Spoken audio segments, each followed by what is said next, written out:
Oke, selamat pagi, Sobat Your Pet Channel, teman-teman semuanya. Terima kasih sudah ada yang bergabung di siaran langsung ini.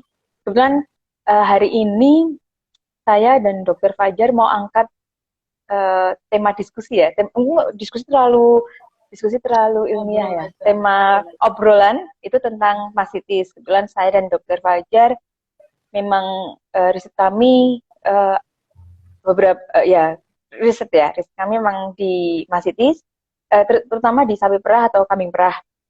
Nah, kebetulan ada kadang kadang kita join join riset juga ya dok ya untuk di masitis Betul. ini ya yang di kambing seperti itu. Jadi kita mau angkat tentang masitis. Di sini nanti kita akan mengangkat tentang apa ya? Yang jelas kita akan sampaikan potensi zoonosisnya masitis juga. Mungkin kami singgung sebentar karena masitis itu dia foodborne disease. Foodborne disease itu um, penyakit yang ditularkan lewat makanan. Jadi dalam hal ini adalah susu berarti. Karena manusia atau kita mengkonsumsi susu, kemudian ada potensi untuk uh, agen penginfeksi atau agen yang mengkontaminasi makanan itu akan menginfeksi tubuh kita. Kemudian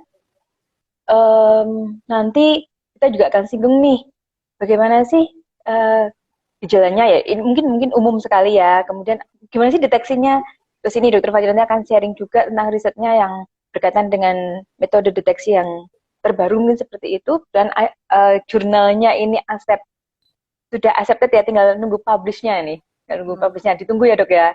Itu kemudian nanti kita juga akan mengkaitkan karena memang banyak riset sekarang itu tentang gut mikrobiota atau mikrobiota usus. Kalau kalau nanti akan kita hubungkan juga ke situ. Apakah ada hubungannya antara mastitis dengan gut mikrobiota atau mikrobiota usus? Jadi mungkin itu pengantar dari saya. Untuk selanjutnya, Dokter Fajar barangkali mau menginformasikan nih dok. Kenapa sih kok mastitis ini penting? Mastitis itu apa sih dok? Monggo dok, silakan Ya, dok. jadi kalau kata orang tak kenal maka tak sayang. Jadi mari kita kenalan dulu dengan Mas Titis. Apa sih Mas Titis itu? Ya kan dong, kita harus kenalan dulu dong. Mas Titis itu apa? Betul betul. Kenapa kita Uh-uh. hari ini mau bahas tentang Mas Titis? Kenapa kok saya dan Dokter Uh-uh. Ajeng, Dokter Clara ini kok riset kita tentang Mas Titis itu kenapa? Eh, jadi Mas Titis itu kalau orang secara mudahnya aja ya, secara mudahnya orang supaya orang awam itu mudah mengerti. Mastitis itu adalah peradangan pada ambing. Nah, ambing itu apa? Mungkin ada yang belum tahu ambing ya. Ambing atau kelenjar susu. Nah, apa itu organ, organ di mana susu itu diproduksi. Nah, mastitis ini adalah penyakit yang menyerang organ tersebut sehingga organ tersebut akan mengalami peradangan. Eh, Kita biasanya membedakan mastitis itu berdasarkan gejala klinisnya. Yang pertama kita ada mastitis subklinis. Nah, kalau mastitis subklinis ini dia ambingnya itu rada, tapi dari luar atau misalkan kalau kita menggunakan mata telanjang ya tanpa alat bantu itu tuh nggak kelihatan apa-apa. Tampaknya kok ambingnya sehat, produksi susunya, tapi kok turun. Ini kenapa? Nah, jadi walaupun secara garis besar secara ketak kasat mata itu ambingnya itu nggak kenapa-kenapa, tapi ternyata di dalamnya itu dia terinfeksi bakteri loh, bakteri penyebab mastitis. Nah, kalau karena itu dia bisa menyebabkan turunnya produksi susu. Ini kalau yang tidak kelihatan. Tapi ada juga mastitis yang dia secara klinis atau secara kasat mata itu bisa kelihatan sakitnya. Jadi kayak misalkan ambingnya sapi atau kambing itu dia besar sebelah atau warnanya menjadi lebih merah dari yang ambing normal. Nah, ini salah satu ciri bahwa ambing si sapi atau si kambing ini menderita mastitis yang sifatnya klinis. Jadi bedanya kalau Finish. subklinis itu tidak kelihatan, sementara yang klinis itu dia secara jelas dia terlihat sakitnya. Tuh. Nah, eh, selain itu juga apa namanya?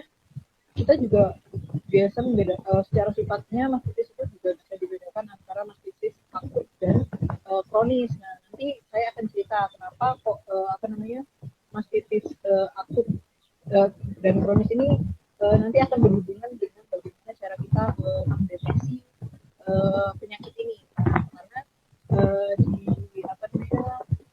chat yang barusan kami publish nantinya ini nanti akan publish menunggu publish. Nah, Amin. Kita memanfaatkan protein yang dia munculnya di fase akut dari mastitis ini. Jadi itu ya dok ya, secara umum seperti itu. Jadi mastitis itu adalah pada ambing itu adalah organ yang dia lokasi di mana susu itu produksi.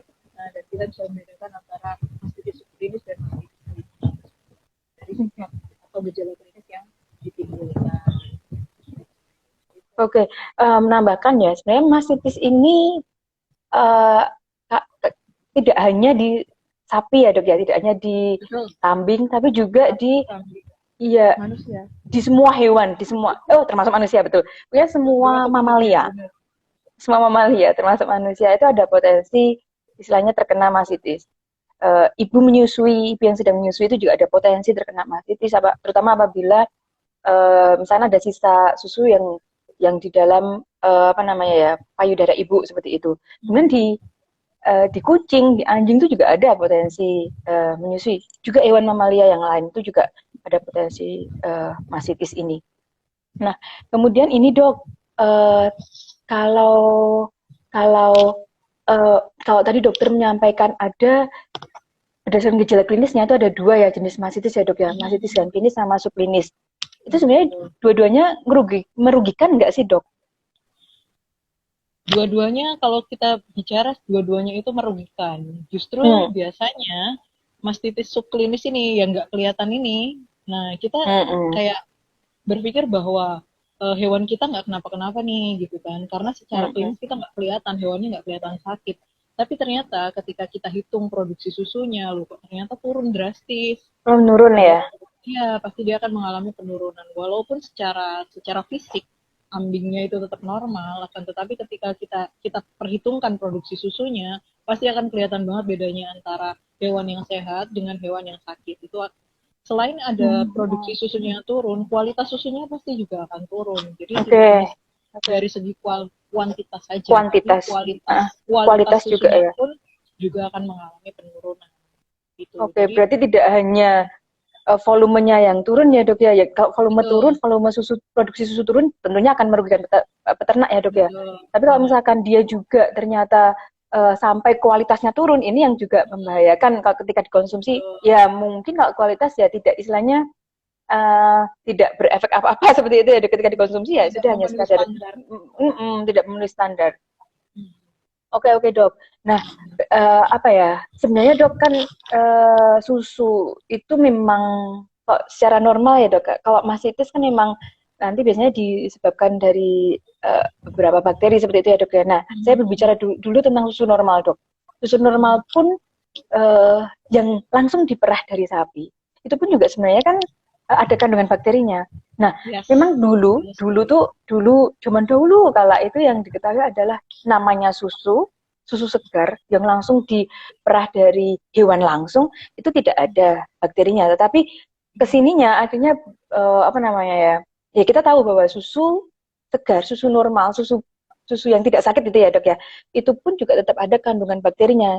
Oleh karena itu ada itu ya dok ya, SNI, Standar Nasional Indonesia, yang dia masih membolehkan. Oke, kalau misalkan Staphylococcus aureus masih boleh ada di susu, tetapi tidak lebih dari, kalau nggak salah 1/10⁻² CFU apa ya kalau nggak salah.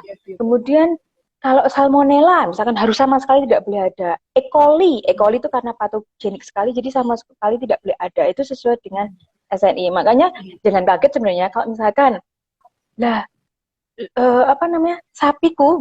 sapiku ini produksi susunya masih seperti biasanya, dia tidak sakit, kemudian volume susunya masih sama seperti biasanya, gejalanya dicek, iseng-iseng ngecek, ternyata tanpa dilakukan deteksi mastitis dahulu, tapi langsung dicek kandungan bakterinya, ternyata ada Staphylococcusnya, langsung sudah heboh sendiri. Ya itu belum tentu ya, jadi ada Bahkan total bakteri itu juga diatur di dalam SNI itu, dia tidak boleh lebih dari 1 kali 10⁻⁶ kalau nggak salah, tidak boleh lebih dari 1 juta kalau tidak salah. Jadi itu yang jangan berpikir bahwa susu normal pasti bebas bakteri, tidak seperti itu. Oke, mungkin ngobrol-ngobrol. Ya. Nah, iya jelas, betul, Nah, betul. Kalau setelah disterilisasi nanti ada acuan di SNI-nya sendiri juga, dok. Setelah pasteurisasi dia harus bagaimana, setelah dilakukan sterilisasi dia harus bagaimana. Nah itu beda lagi cerita nanti. Oke, nah ngobrolin nih dok, ngobrolin tentang ada bakteri-bakteri tadi. Berarti kan hubungannya dengan penyebabnya nih dok. Nah, kalau penyebabnya mastitis itu sendiri dok, baik yang subklinis maupun klinis dok. Yang sekarang kita tadi sudah kenal sama penyakitnya, sekarang kita akan kenal sama penyebabnya ya. Jadi sebenarnya mastitis ini terutama disebabkan mayoritas ini penyebabnya adalah bakteri. Walaupun sebenarnya jamur, Mycoplasma itu dia juga dapat menyebabkan mastitis ini, tapi secara garis besarnya ya, punya penyebab utama mastitis ini terutama adalah golongan bakteri. Nah, golongan bakteri ini kan ada bakteri ini gram positif, gram negatif ya. Nah, dua-duanya ini ternyata dia bisa menyebabkan mastitis, baik itu mastitis klinis maupun subklinis. Nah, kalau golongan bakteri gram positif nih yang paling kita kenal nih, Staphylococcus aureus. Siapa sih yang nggak kenal Staphylococcus aureus kan? Di kulit aja ada ya dok ya? Iya benar. Jadi golongan Staphylococcus dan Streptococcus itu adalah penyebab yang paling umum lah kejadian mastitis dari golongan bakteri gram positif. Nah, sementara kalau gram negatif itu E. coli sama Klebsiella itu bisa menyebabkan mastitis juga. Mungkin kalau Klebsiella dokter Clara lebih ahli daripada saya. Kalau saya sepertinya banyaknya mainan bakteri gram positif terutama di Staphylococcus. Jadi dokter Clara mungkin akan bisa lebih cerita lagi kalau tentang Klebsiella karena beliau mungkin fokusnya lebih ke situ. Jauh lebih kita sama-sama main Staphylococcus. Jadi terutama golongan bakteri gram positif, Staphylococcus, Streptococcus, lalu di golongan bakteri gram negatif ada E. coli dan Klebsiella. Oke. Nah, kalau tadi nyinggung ya dok ya, tadi udah disinggung dokter Fajar untuk gram positif dan gram negatif, dua-duanya itu berpotensi, istilahnya berpotensi menyebabkan infeksi mastitis. Nah, mungkin sedikit menambahkan, pada umumnya kalau misalkan tadi kan ada mastitis yang subklinis dan ada mastitis yang klinis. Jadi yang subklinis itu biasanya pada umumnya itu disebabkan karena bakteri Staphylococcus aureus, golongan Staphylococcus. Tetapi kalau yang klinis pada umumnya disebabkan karena bakteri gram negatif, seperti misalnya Escherichia coli sama Klebsiella. Nah, Escherichia coli, apalagi Escherichia coli ya, karena di standar SNI harusnya sama sekali tidak boleh ada di susu. Jadi ini yang perlu hati-hati karena dia efek yang ditimbulkan ketika seseorang mengkonsumsi susu yang ada kandungan Escherichia coli juga, ini akan menyebabkan efek minimal tuh diare. Itu yang paling kejadian. Betul. Jadi memang walaupun sebenarnya Escherichia coli dan Klebsiella ini dia itu bakteri yang ada di lingkungan dok. Jadi yang biasa ada di sekitaran kandang, kemudian dia yang bisa ternyata walaupun seperti itu bisa menginfeksi si sapi itu sehingga terjadi kejadian mastitis. Mungkin berkaitan dengan hal ini dokter Fajar juga bisa menceritakan nanti dok berkaitan dengan mekanismenya ya dok ya, karena kita ngobrolin tentang penyebabnya, mestinya ada mekanismenya nih, gimana sih kok bisa nih bakteri kok bisa menginfeksi sapi kemudian menjadi mastitis. Ya, jadi cerita tentang mekanisme infeksi mastitis. Jadi ketika hewan itu memproduksi susu, lalu dia akan mengeluarkan susunya, kan berarti kan lubang titnya itu tit bahasa Indonesianya apa sih? Aku jadi puting dok. Lubang putingnya kan akan terbuka ya. Nah, karena ada lubang kuping yang terbuka itu bisa menjadi kayak pintu masuknya bakteri, entah itu bakteri gram positif, gram negatif ke dalam ambing yang terbuka. Jadi itulah kenapa ketika kalau kita mau melakukan pemerahan susu, sebelumnya kita harus bersihkan dulu, tidak hanya hewannya, tapi juga lingkungan di sekitarnya. Karena justru faktor utama sumber utama infeksi itu berada di lingkungan sebenarnya, ya kan? Dari kulit sapinya misalkan, dari tangan pemerahnya, terus dari alas kandangnya yang tidak bersih. Nah itu adalah sebenarnya sumber utama dari mana bakteri itu berasal. Nah ketika dilakukan pemerahan tapi sebelumnya kita tidak melakukan pembersihan terlebih dahulu, nah ketika pintunya ini terbuka, ketika puting ini terbuka, bakteri kan akan menemukan jalan untuk masuk ke dalam ambing si sapinya. Nah, kalau pintunya kita buka dan kita mempersilahkan bakteri-bakteri itu untuk masuk, nah ketika nanti dia sudah masuk, kan dia ada kemungkinan akan menginfeksi ambing dari hewan yang sedang menyusui tersebut. Sehingga apa yang bisa kita lakukan sebelumnya, ya ketika kita mau buka pintu ya jangan sampai itu bakteri-bakteri atau jamur itu ada di sekitarnya, sehingga tidak ada kita memperkecil. Sebenarnya bukan dilakukan 100% ya, mungkin nggak akan bisa. Iya betul, agak susah. Mungkin kayak memperkecil kemungkinan. Meminimalisir ya dok ya? Ya benar, meminimalisir bakteri atau patogen itu ada di sekitar pintu masuk tersebut supaya dia tidak bisa masuk dan infeksi ambing ini gitu. Jadi yang namanya kebersihan, sanitasi itu adalah hal yang penting sebelum kita melakukan pemeriksaan supaya tidak menginfeksi puting atau ambing dari hewan tersebut untuk mencegah. Oke, sedikit menambahkan ya dok ya. Memang kalau setelah diperah itu biasanya saluran di putingnya itu menuju ke ambing itu dia memang karena habis diperah dia akan melebar ya. Jadi kemudian dia perlu waktu untuk menutup kembali. Nah, waktu yang diperlukan untuk menutup kembali ini akan menjadi saat yang tepat bagi bakteri untuk masuk.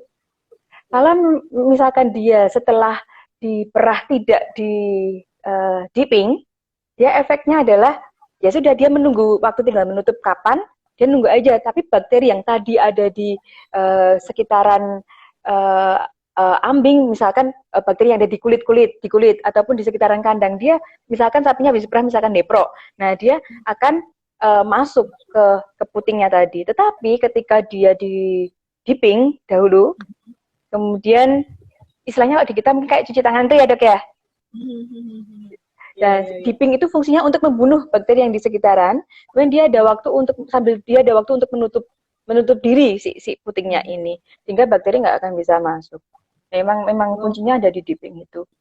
Dok Lara, ini mungkin ada yang belum tahu tuh dipping itu apa. Coba di ini dulu. Oh ya, dipping itu dari kata dip ya. Betul.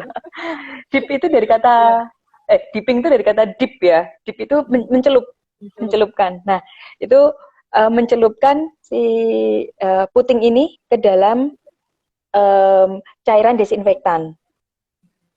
Nah, itu dicelupkan, kemudian setelah sekian lama, kemudian nanti akan ditarik lagi. Nah, harusnya seperti itu. Cuman kadang kan memang itu memerlukan waktu ya, sehingga agak ribet, tapi tujuan akhirnya adalah agar ternaknya nggak kena masitis. Kemudian satu lagi, ini tadi kan dari sisi eksternal ya dok ya? Ya betul. Dia dari yang dari luar kemudian dia masuk. Betul. Nah, saya apa ya? Terakhir dari riset yang saya baca itu dok, itu dia ada dari internal dok. Nah ini yang mungkin perlu digarisbawahi juga ya dok ya. Selain dari eksternal ternyata ada faktor internal. Betul dok. Nah berhubungan dengan gut microbiota. Saya singgung sebentar.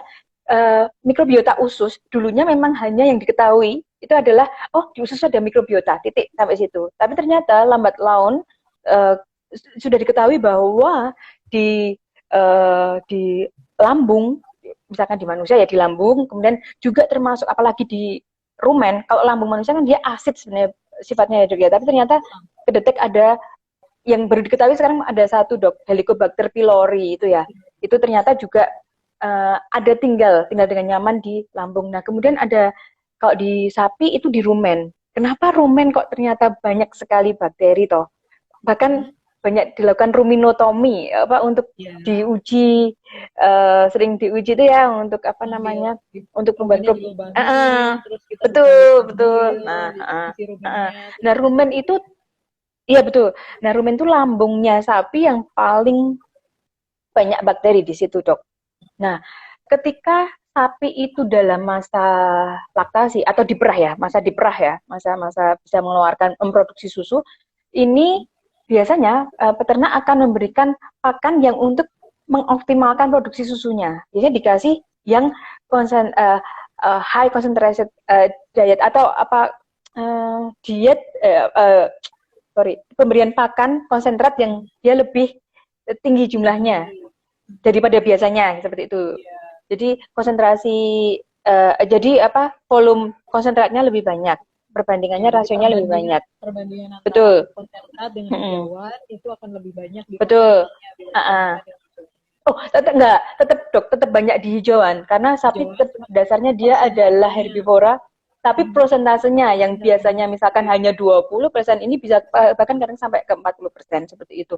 Tujuannya karena kan konsentrat itu kan kayak protein ya dok ya, sehingga harapannya ya untuk memacu di produksi susunya dia di-push di konsentrat juga.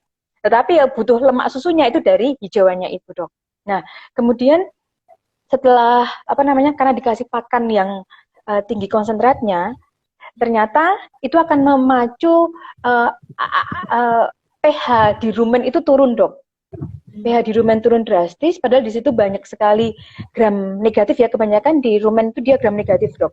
Nah karena gram negatif, karena rumennya pH-nya turun, jadi asid kondisinya, dia disebutnya sebagai SARA, SARA. Jadi asidosis lah istilahnya, asidosis akut di rumen, dia akan melisiskan bakterinya itu dok. Bakterinya nggak kuat, melisiskan bakteri gram negatif, dan beberapa bakteri gram negatif dia punya toksin LPS.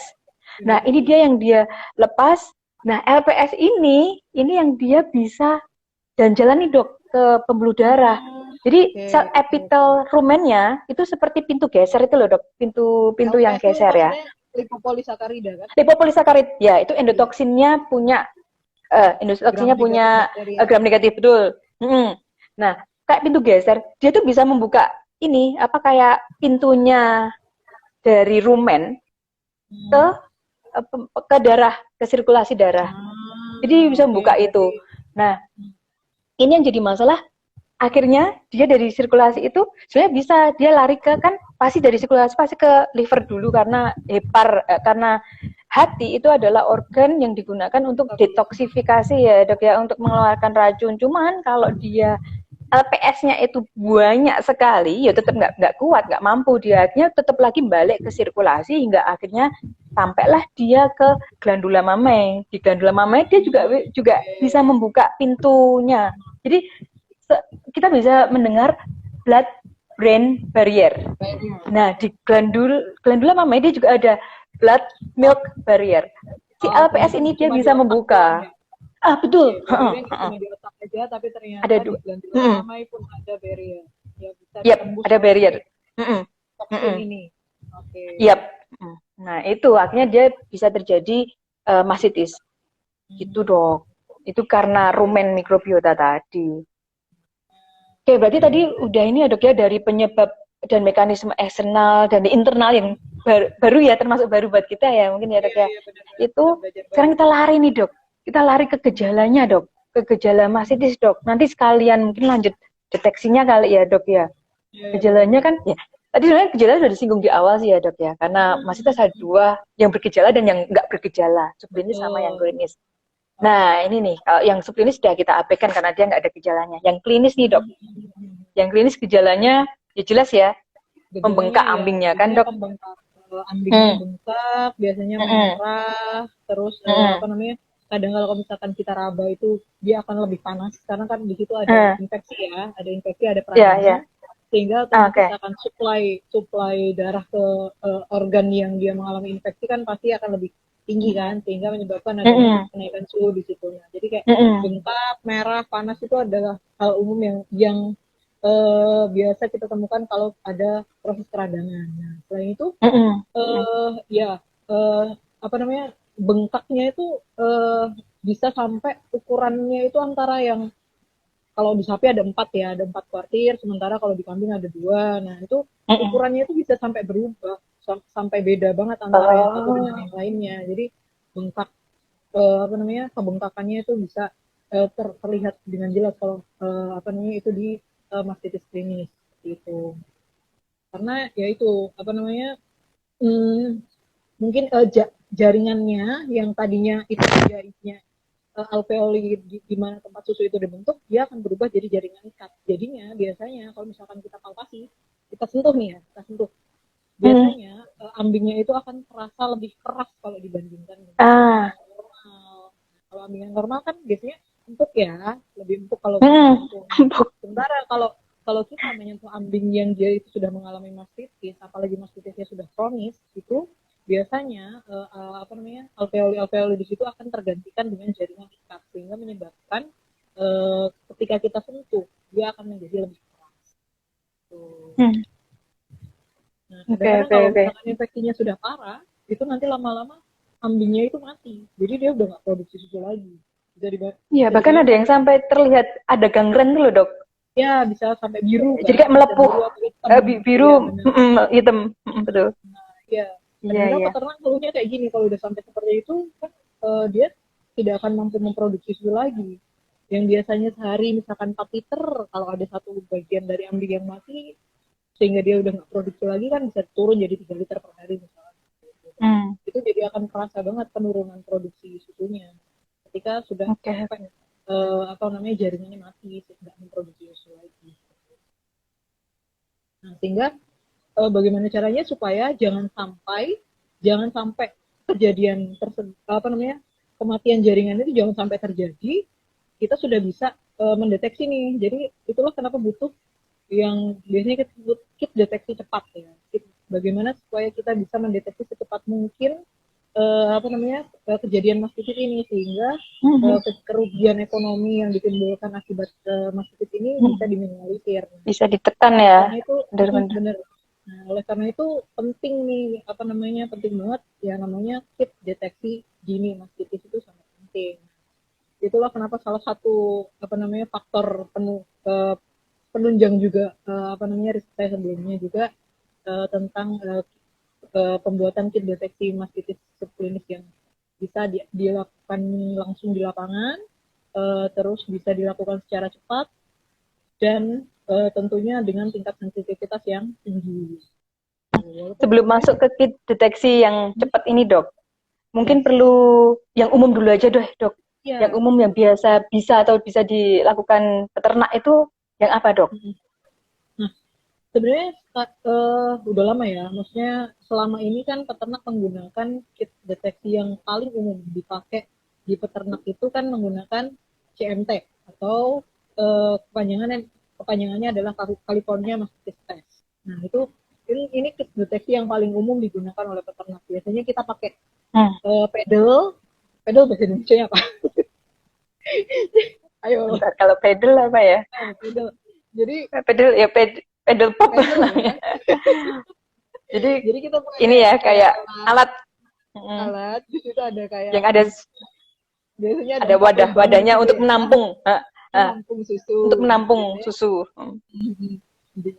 biasanya dengan pedal itu kita tambah apa namanya, kita taruh kita peras susunya, jadinya Kita peras. sekitar 10 ya kan, sekitar 10 cc lah ya, sekitar 10 cc Tuh. sampai 5 sampai 10 cc kita taruh di pedalnya itu, baru kemudian kita tambahkan reagen CMT ini. Nah, sebenarnya Mm-mm. reagen CMT ini apa namanya, prinsipnya adalah dia itu mengandung deterjen sebenarnya. Nah, deterjen ini dia akan melisiskan atau memecah dinding sel dari karena kalau ada keradangan pasti di situ akan sel darah putih akan lari ke jaringan kan. Nah, Hmm. jadi sel-sel somatik itu akan tertarik ke jaringan yang mengalami keradangan. Nah, di situ pasti akan Ada. ada akumulasi sel darah putih. Nah, oleh si apa namanya reagen ini, reagen di CMT ini, apa namanya sel dinding selnya itu akan lisis. Jadi ketika dinding sel itu lisis, DNA-nya kan akan keluar itu terekspos, DNA dan proteinnya akan terekspos dan dia akan menyebabkan munculnya jendalan sehingga Hmm. apa namanya nanti Kayak gel biasanya gitu ya akan dok? muncul seperti gel. Nah di situ biasanya ada zat warna juga yang ditambahkan di situ sehingga nanti biasanya akan terbentuk gel dengan warna ungu kan biasanya dok ya. Hmm. Hmm. Warna Ungu. ungu. Jadi itu kalau kita menggunakan kit deteksi yang sudah umum dipakai ya California Kit Test. Hmm. Sebenarnya keunggulan dari kit deteksi ini tuh sebenarnya dia relatif mudah digunakan, eh, tergolong murah juga karena dia kan prinsipnya yang menggunakan deterjen ya yang Hmm. untuk melisiskan sel. Nah, cuman kadang-kadang dengan menggunakan CMT Hah? ini itu kadang-kadang kita sensitivitasnya kurang. Jadi sebenarnya si ambing ini sudah mengalami mastitis, tapi ketika kita cek dengan CMT ini, kok hasilnya negatif. Nah, tapi ternyata negatifnya itu negatif palsu karena Hmm. Hmm. apa namanya mungkin karena jumlah jumlah saudara putihnya masih sedikit sehingga tidak cukup untuk membentuk jendalan itu tadi sehingga plot apa gelnya itu tidak terbentuk gitu loh. Jadi eh, tetap susunya tetap encer, tidak terbentuk gel sehingga kita mengasumsikan bahwa ini tidak mengalami mastitis. Padahal sebenarnya mastitis itu sudah ada, tapi jumlahnya yang masih sedikit itu.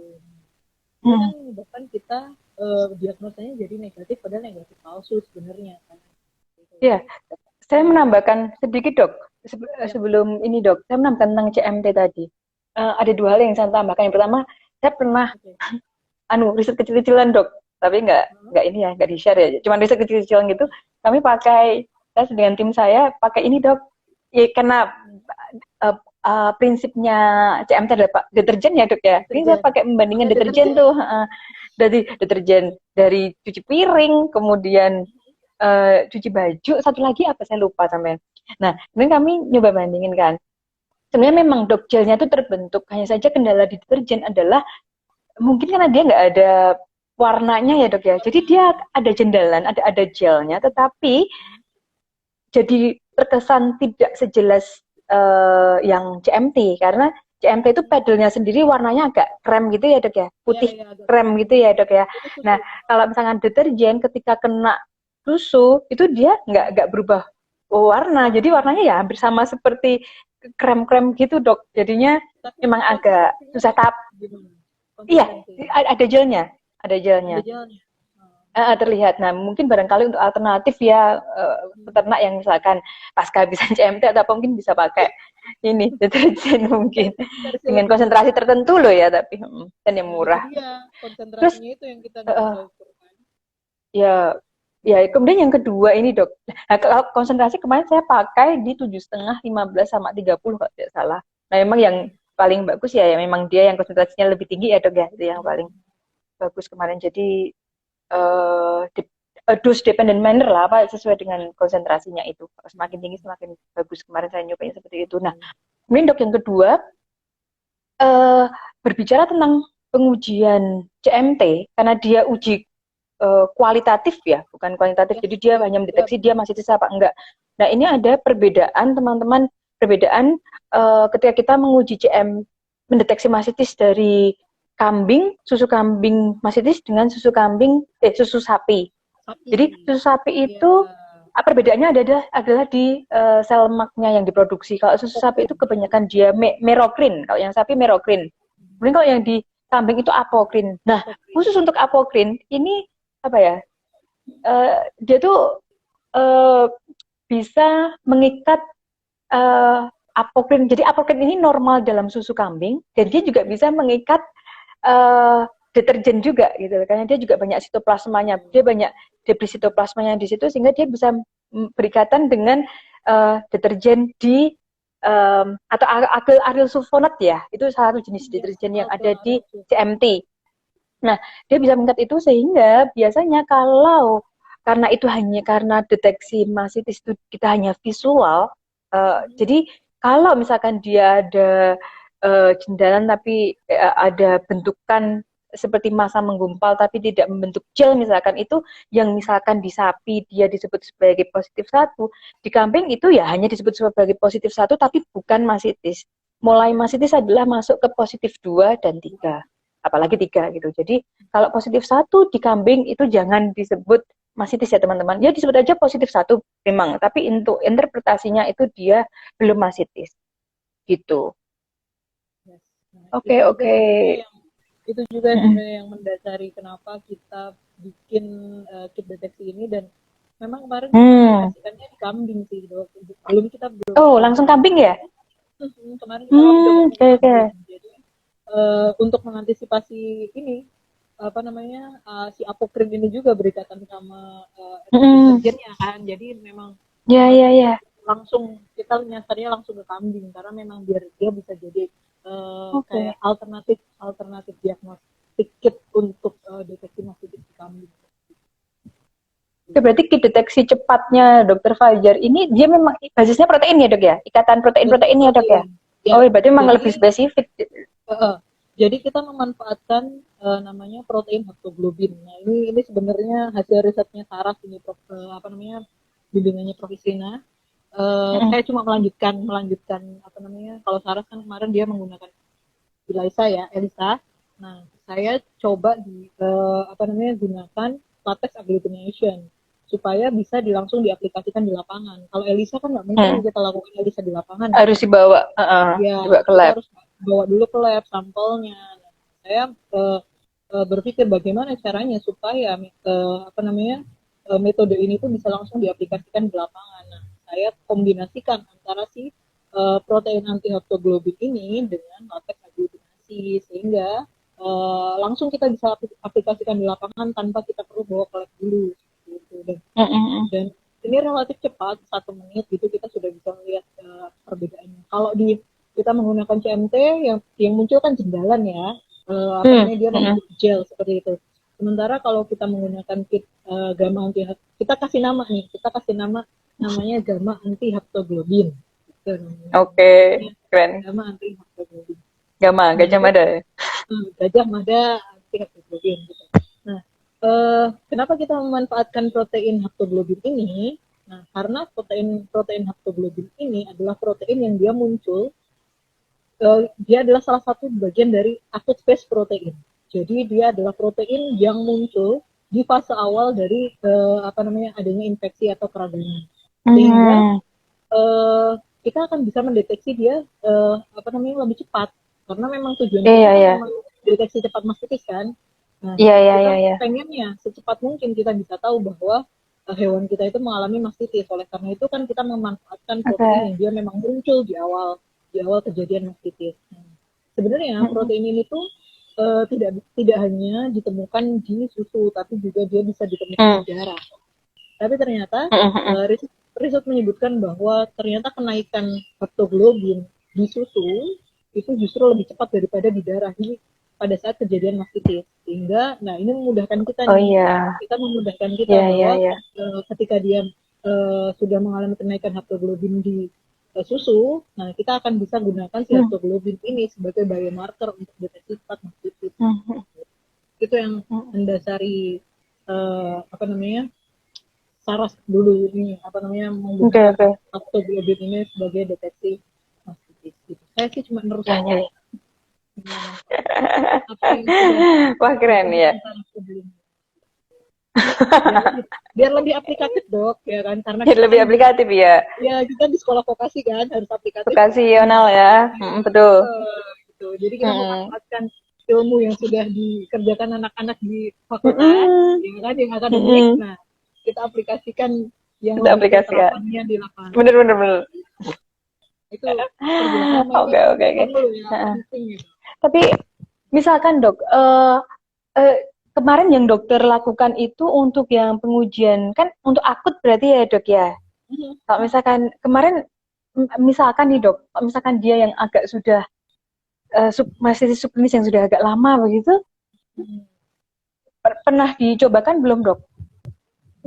Kalau kemarin sih kita fokusnya masih di multidisiplin saja. Masih di akut. Oh, oke.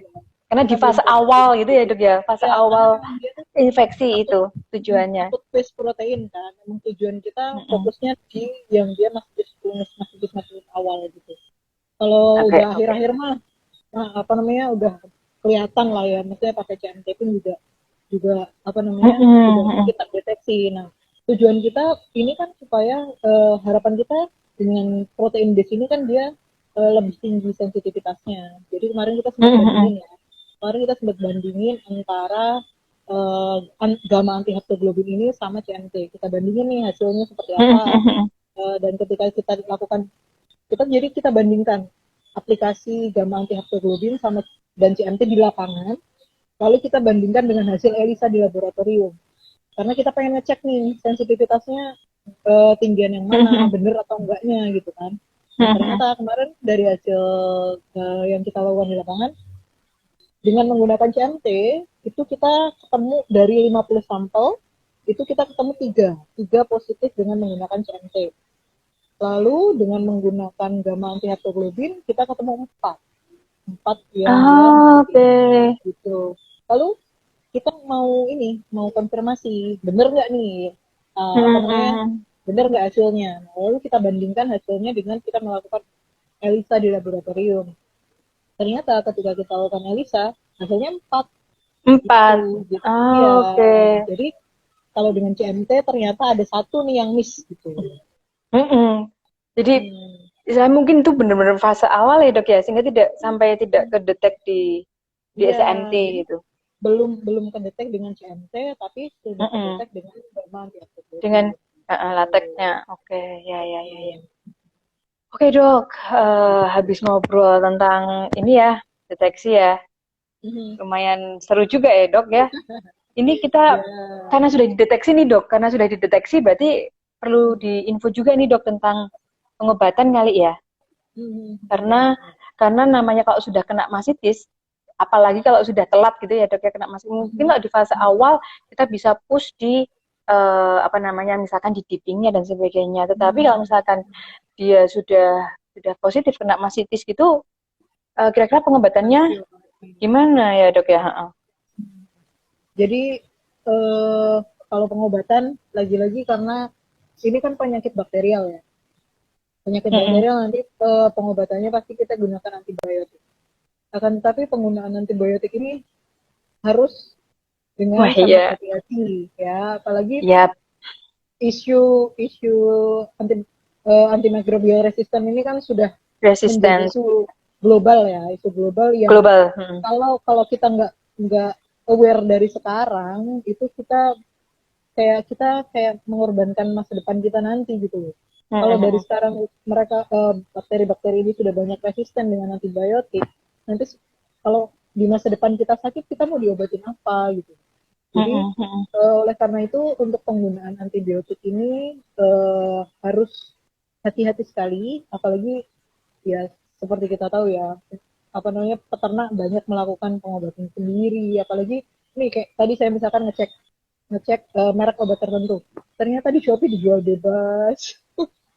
Oh, Jadi dijual kayak bebas kita, ya, Dok ya? Masih ya ya, masih bebas, dijual bebas ya? antibiotik padahal, Dok, ya ampun. Jadi bayangin aja kalau antibiotik bisa diakses semudah itu, isu antimikrobial resisten ini akan menjadi isu yang akan terus kita temukan ke depannya karena penggunaan antibiotik tidak diawasi gitu kan.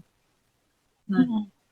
pokoknya untuk pengobatan, walaupun mungkin peternak harapannya kalau dengan mengobati sendiri akan menekan biaya ekonomi, dia nggak perlu panggil dokter, biar apa namanya Mm-mm. penanganannya akan lebih murah, tapi efek jangka panjangnya sebenarnya yang Jangka kita panjangnya. pikirkan. Ya benar, mungkin untuk jangka pendek nggak apa-apa lah, apa namanya, kita suntik sendiri, kita injeksi sendiri, maksudnya Mm-mm. sembuh. Tapi efek jangka panjangnya ketika Mm-mm. nanti apa namanya sudah resisten terhadap bakteri itu, mau diobat terhadap antibiotik itu, mau diobatin pakai apa lagi gitu. Mm-mm. Nah dari Tapi jadi sebenarnya, Dok, dari sebenarnya pun juga untuk aplikasi itu, apalagi di Indonesia ya, Dok ya, dengan mungkin peternak-peternak kecil yang dia tidak mungkin dibedakan dulu dengan peternak besar yang dia sudah punya medis fatnya sendiri. Itu kan mungkin lebih mudah. Nah, yang jadi masalah di peternak kecil adalah ketika itu tadi yang disampaikan dokter, kemudian kadang pun mungkin vet ataupun para medisnya mungkin lokasinya jauh. Nah, sebenarnya nggak apa-apa mau ngobati sendiri, tetapi dengan harus di bawah kontrol atau pengawasan penyelia ya. Karena beberapa pun juga di luar negeri dok yang saya amati, dia kebanyakan peternakan di sana itu dia jauh dari pemukiman. Jadi dia benar-benar diumbar itu ya dok. Nah, dan peternaknya basicnya adalah bukan bidang kesehatan hewan, bukan dokter hewan juga. Nah, di sana juga diungkap ternyata memang ini ada komunikasi dengan dokter hewannya. Dokter hewannya memberikan ini obatnya nanti kamu berikan, tapi harus tetap dipantau terus sama dokter hewannya. Jadi mungkin sebenarnya nggak apa-apa ngobat, istilahnya ngobati sendiri dalam artian ini ya menginjeksi atau ini nggak apa-apa. Tetapi betul aplikasi, tapi bukan ya betul, tapi bukan yang menentukan obatnya sendiri. Itu yang perlu ditekankan ya dok. Karena itu tadi istilahnya tuh kalau ngomong atau bicara ngobrol tentang resistensi antibiotik, jadi antibiotiknya tuh itu aja. Tetapi penyakitnya yang berkembang tuh mungkin setiap hari akan ada, bisa jadi kemungkinan penyakit baru dan sebagainya. Jadi ini nggak akan cover. Makanya harus hati-hati sekali penggunaan antibiotik. Apalagi kalau dia ada residu, kemudian ada di susunya, kemudian susu tersebut kita kita konsumsi misalkan, atau dagingnya kita konsumsi misalnya, ya akan jadi manusia yang mengkonsumsi akan ikut-ikutan resisten. Dia nggak akan bisa diobati terhadap antibiotik tertentu nantinya. Karena memang mekanisme si bakteri itu jadi resisten itu memang dia pinter dok, bakteri itu dok, ada beberapa cara dok, tidak hanya satu cara untuk dia resisten, tapi ada 4 atau 5 cara dia bisa jadi resisten. Itu yang perlu digarisbawahi ya dok ya. Nah itu dia, makanya untuk pengobatan saya sarankan bahwa pengobatan penting dilakukan, tapi harus dengan di bawah pantauan dokter. Di bawah pantauan ya. Dan harus ketika kita sudah mulai memberikan antibiotik, itu timeline-nya harus diikutin. Jangan tiba-tiba di tengah jalan ketika kita ngerasa, wah udah kok ini udah sembuh kok, udah stop aja antibiotiknya. Nah, itu juga yang memicu resistensi tuh kayak gitu. Yep, tuh. Benar. Dikiranya udah sembuh, udah nggak mau kasih obat lagi. Manusia juga kayak gitu kan, misalkan udah nih udah nggak demam lagi, nggak mau minum obat lagi. Padahal nggak kayak gitu, jangan seperti itu. Nah ini yang memunculkan timbulnya resistensi itu biasanya karena seperti itu juga. Merasa sudah sembuh, merasa sudah tidak perlu lagi minum antibiotik, akhirnya stop. Padahal kan harusnya kalau namanya antibiotik itu harus sesuai dengan timeline yang diberikan. Gitu.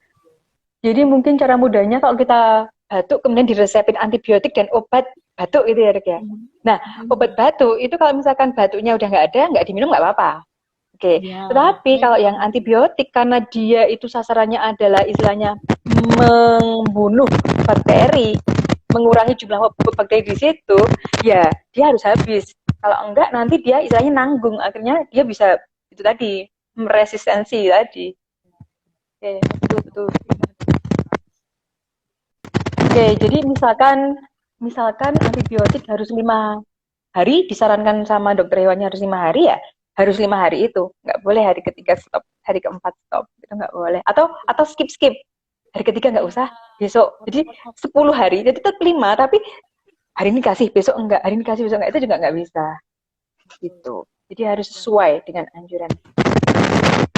Kemudian, mungkin saya mau menginformasikan sedikit ini dokter dan teman-teman, hubungannya dengan mikrobiota lagi ya, mikrobiota usus lagi ya. Kalau tadi penyebabnya si infeksi mastitis tadi salah satunya adalah dari rumen mikrobiota yang ada di rumen. Kemudian yang sekarang saya hubungannya dengan pengobatan. Tapi ya sekali lagi ini masih dalam batas riset ya. Jadi salah satu bentuk pengobatannya itu adalah dengan menggunakan probiotik. Probiotik itu adalah semacam pakan tambahan gitu ya kalau di sapi ya, mungkin pakan tambahan berupa mikroba yang hidup, tapi dia mampu membuat apa ya, meningkatkan keseimbangan dan fungsi saluran cerna. Karena di saluran cerna kita tahu banyak sekali bakterinya ya, di sana keragaman bakterinya tuh luar biasa banyaknya. Yes. Didominasi biasanya kebanyakan didominasi Phylum Firmicutes atau Bacteroidetes, itu tergantung hewannya. Kemudian apa namanya, ini dengan pemberian probiotik ini tapi masih sekali lagi ini masih riset terbaru, kalau nggak salah kemarin tuh di 2019, 2020, 2021. Terakhir yang saya baca dari LIPI di Indonesia sendiri, di Indonesia LIPI mencoba itu di 2021 apa ya kalau nggak salah. Nah, ini dikasih apa namanya, probiotik, Dok. Nah, probiotik ini yang probiotik yang dia mampu menghasilkan, betul, riset terbaru. Iya, kalau enggak cek aja di webnya LIPI, dia dimunculkan di artikelnya LIPI. Nah, dia menggunakan probiotik, biasanya probiotik ini kan bakteri ya, Dok ya, bakteri yang dianggap menguntungkan seperti itu. Nah, bakteri yang digunakan ini yang mampu menghasilkan asam lemak rantai pendek, Dok, atau biasa disebut SCFA atau short chain fatty acid. Kenapa harus yang asam lemak rantai pendek? Karena yang asam lemak rantai pendek, Dokter Fajar ini ya, lost ya. Gak apa, Dok, gabung lagi aja, Dok. Saya tuh lanjut ya. Jadi yang asam lemak rantai pendek ini, dia ada sebagai contoh butirat dan propionat ya. Kebanyakan tuh butirat dan propionat kandungannya. Nah, substansi dari butirat dan propionat ini, dia mampu menutup yang tadi di awal saya ceritakan tentang pintu geser yang ada di sel epitel atau yang disebut sebagai tight junction. Bentar. Nah, si tight junction ini dia akan, yang tadi dia sempat terbuka karena adanya, halo dok. Sorry. Yuk, lanjut. Cek sound dulu ini, Dok. Dengeran, Dok. Halo. Tes. Lanjut aja, Dok, nggak apa-apa, Dok. Oke. Nah, ini yang dia apa namanya tadi, LPS tadi dia sempat membuka tight junction ya. Sebentar, sepertinya kok ini ya, saya agak apa namanya? Back sound. Ada double suara saya. Bentar, tak lepas aja. Halo, Dok. Oke, sip. Clear. Nah, tadi kan dari sisi internal, ya LPS tadi kan dia membuka pintu gesernya nih loh, Dok. Punyanya epitel ya, Dok ya. Epitelnya granula mame ya, Dok ya. Nah, dengan adanya butirat dan propionat ini yang dihasilkan dari bakteri yang tadi apa namanya dimasukkan istilahnya lewat probiotik, ini bisa menutupkan lagi, Dok. Menutup tight junction-nya sehingga dia pintu gesernya ketutup, nggak bisa masuk, agen infeksinya nggak bisa masuk. Jadi ini yang salah satu media untuk apa ya, mencegah kejadian medis dan juga pengobatan juga. Berarti dia menutup si bariernya tadi ya? Betul. Yang tadi sempat tenggang ditutup sama dia. Oke. Gitu, Dok. Sehingga dia nggak sempat masuk ke darah, atau dia sudah masuk ke darah tapi tidak bisa masuk ke ambing, Dok.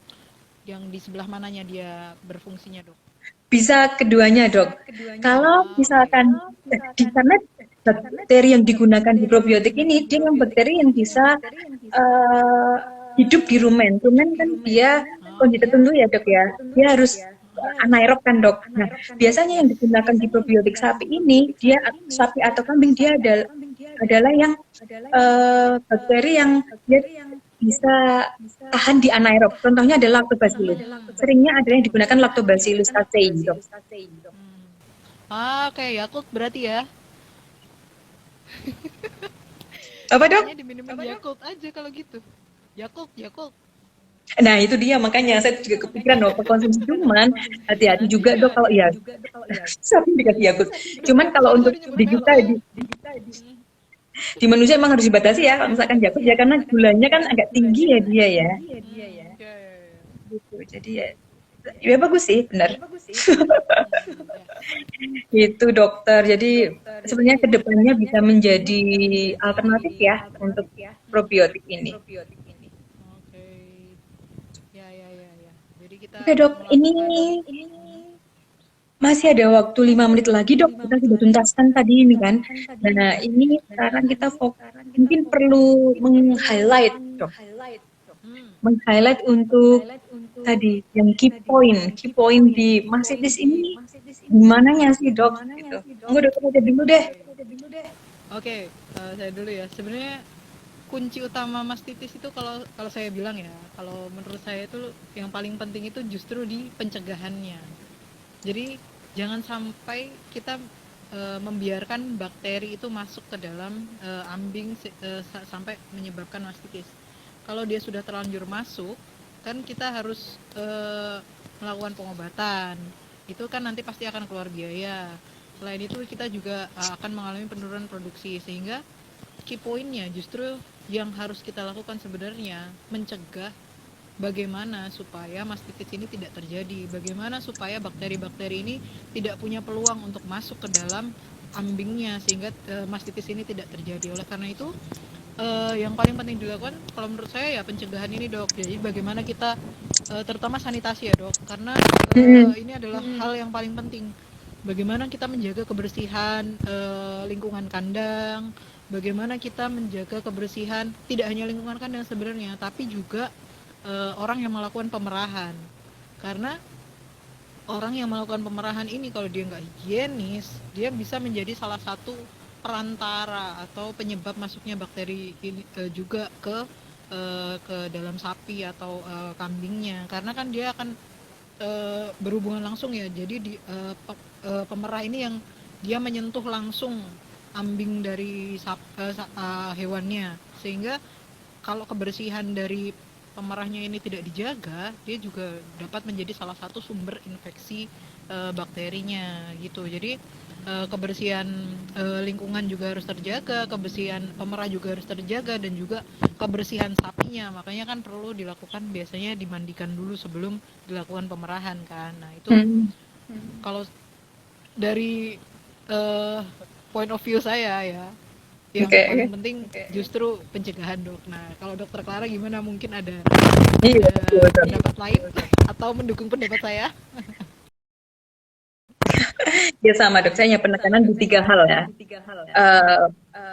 Di 2 hal. Dipping pre-milking, jadi dipping sebelum pemerahan dan dipping setelah pemerahan. Itu kata kuncinya.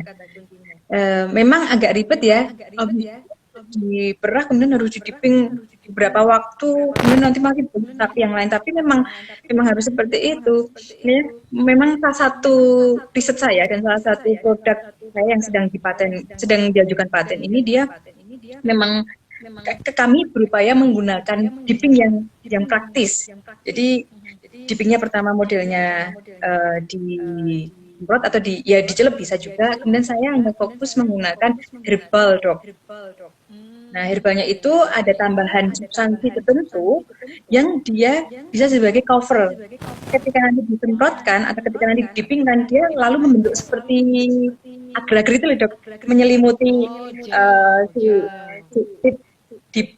si titnya atau putingnya, sehingga karena puting ini dia perlu waktu sekitar 30 menit kalau nggak salah untuk menutup dengan rapat. Nah dengan adanya lapisan seperti agar itu, dengan adanya lapisan agar ini, dia hanya sekali dicelup kemudian dia bisa membentuk cover di sini. Seperti itu dok. Tapi ini masih nunggu keluar dulu patennya dok. Jadi intinya dipping ya dok ya.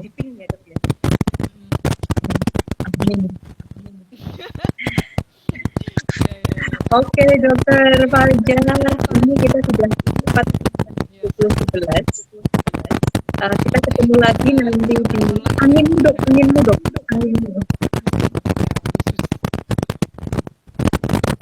Dan kita ketemu lagi di Your Pet Channel selanjutnya di bulan depan, nanti di awal Februari, awal Maret, awal Maret, nanti ada dengan pembicara narasumber ya, kita mengundang narasumber ya dok ya. Jadi kita akan bahas yang lain. Yang jelas teman-teman stay tune aja nih. Dan rekaman hari ini mungkin bagi yang telat mengikuti bisa dicek nanti di channel YouTube kami di Your Vet channel seperti itu. Oke, terima kasih untuk atensinya teman-teman. Dokter Fajar, terima kasih untuk waktunya. Sama-sama dokter. Sampai jumpa lain waktu ya. Bye-bye.